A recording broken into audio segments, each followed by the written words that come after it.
the Nasiru Federal Constituency, and I'm from Kano State. Honorable Minister, in your presentation, you mentioned, let me quote you, that the poor state of the nation's economic structure, particularly power, cannot be overflogged. This has impacted negatively on the rapid development of the ICT sector, as funds that would have been expended to deploy more ICT infrastructure are being deployed to provide alternative power supply and at a very great cost. Now, Honorable Minister, this is a very, very important issue. In 2012, the four major telecom companies operating in Nigeria spent 42 billion naira on providing diesel to power the industry.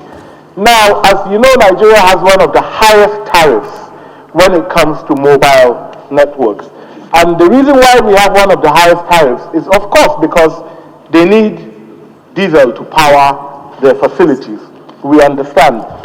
Now, if you look at, if they have spent 42 billion naira just in 1 year to power this industry, averagely they spend about 32 billion every year on diesel to power this industry.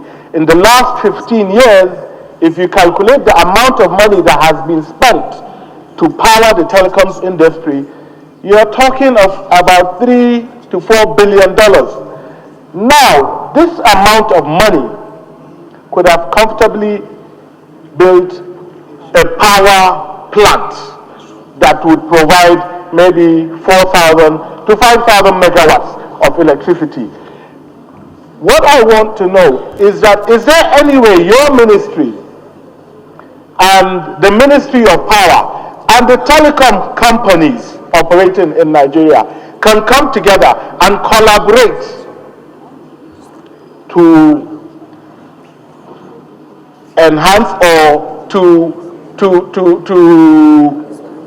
help in the power sector that we have in Nigeria? Because I believe this money just goes to the oil companies that do importation of diesel. If this money had been put together, or if there was a way that you are working together, then I believe you would have helped not only the telecom sector, but Nigeria as a whole in providing power. Secondly, Honorable Minister, I want to comment on the issue of the card reader. The card reader has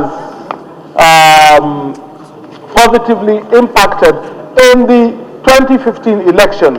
Now, what we want to know is, in what way can your ministry also help in the elections that we have in this country when it comes to the issue of the card reader, because it is also an ICT-related product. And then thirdly, Honorable Minister, we come to the issue of the Niger Delta, where our pipelines are being vandalized, they're being bombed, and I believe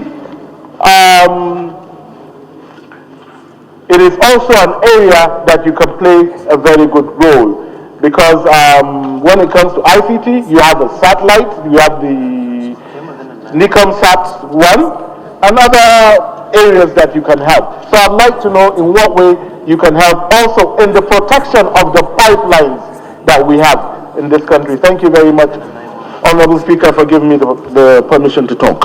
With regard to the Ministry of Communications. The Ministry of Communications is not in the business of telecommunications or of ICT. As the department said, government has no business in business. So all that the ministry does is to provide the requirements for the private sector to drive the ICT industry. And that is why time was when we had United. Today, Nigeria does not have United.